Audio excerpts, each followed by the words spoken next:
Baru beberapa pekan yang lalu saya membahas tentang orang-orang yang mengadakan pameran artefak Nabi Muhammad SAW, kedustaan, pendunguan, dan hal-hal seperti ini marak terjadi di di negara kita ini ya teman-teman. Mau miris, hal ini sudah terjadi sekian lama. Mau didiamkan juga tidak bisa kita diamkan. Mau bersuara, sudah banyak orang yang terdoktrin. Ya, hanya bisa miris. Namun kita sebagai anak bangsa, apabila diam ketika melihat sesuatu seperti ini, maka itu sama halnya kita diam ketika ada orang berusaha untuk membodohi umat dan membiarkan umat dalam kebodohan. Kebodohan yang dimaksud apa? Ya, dibodoh-bodohi. Orang di Indonesia itu cinta kepada Nabi Muhammad SAW. Jadi ada orang-orang yang memanfaatkan kecintaan umat-umat di Indonesia ini kepada Rasulullah SAW untuk melakukan hal-hal yang ya bisa kita sebut sebagai pendunguan, yang dimana darah, mereka mengkoleksi darah, diminum darahnya tidak habis-habis teman-teman. Ya Allah, kiai minum, umat minum, para habaib minum. Ditetesin kepada air galon teman-teman, darahnya gak habis-habis. Tentunya apabila lah memang ada yang seperti ini, orang di Indonesia, di dunia lah terkhusus, pasti akan berbondong-bondong untuk minum darah itu. Berbondong-bondong, apalagi yang pegang. Yang pegang itu kan bisa dibawa kemana-mana sesuka dia. Bisa dia minum, bisa dia habisin. Ya Allah. Tapi di Indonesia kita bisa saksikan sendiri, orang-orang sufi mengkoleksi darahnya ada, keringatnya ada, bahkan rambutnya ada. Apa yang nggak ada? Bahkan saking luar biasanya, mereka ini bisa mendatangkan arwah Nabi Muhammad SAW, bisa diajak berdialog. Dan betapa banyaknya orang di Indonesia ini yang semakin dibodoh-bodohi dengan hal-hal seperti ini. Na'udzubillah min dzalik. Dan sekarang teman-teman, mereka ini terkhusus yang mengaku sebagai orang-orang sufi pasti kebanyakan dari habaib. Kebanyakan oknum habaib ini yang begini fahamnya. Kalau bukan mendoktrin kuburan, ya mendoktrin benda-benda teman-teman. Sekarang melintas di beranda saya penjelasan tentang pasir. Pasir di Tarim teman-teman dijual. Ada yang beli ternyata. Na'udzubillah, ya Allah. Sampai begitunya menjual keramat. Sampai pasirnya pun dijual. Coba kita simak seperti apa videonya. Dan ini adalah kajian bagi kalian, agar faham dan menyebarkan kepada orang-orang di sekitar kalian bahwa pembodohan semakin marak di Indonesia. Ada yang jual pasir Tarim di Shopee. Pasir inat itu nggih. Oh, ini ya.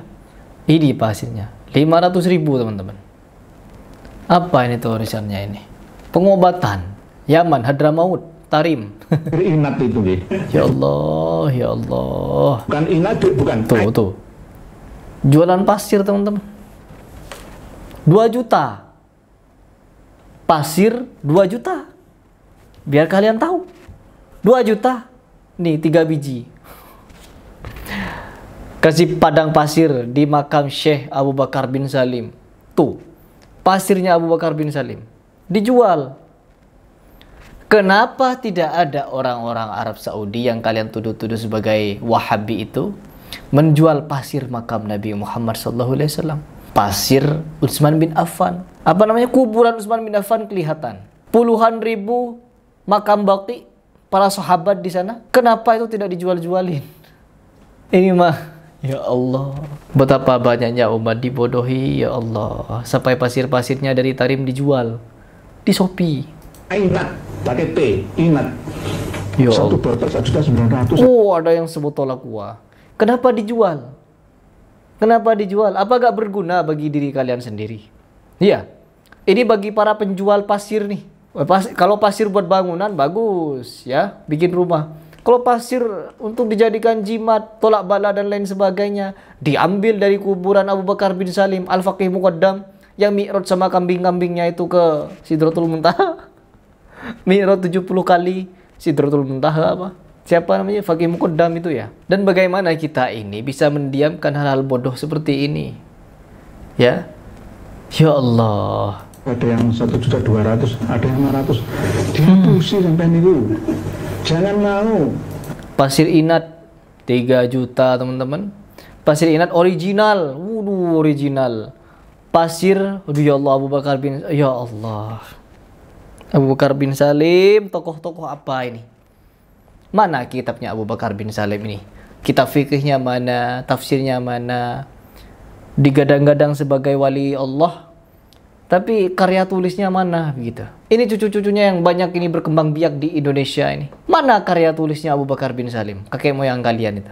Kenapa pasir-pasirnya bisa sampai ke Indonesia begini? Dijual dengan jutaan rupiah. Paling murah tadi 300.000.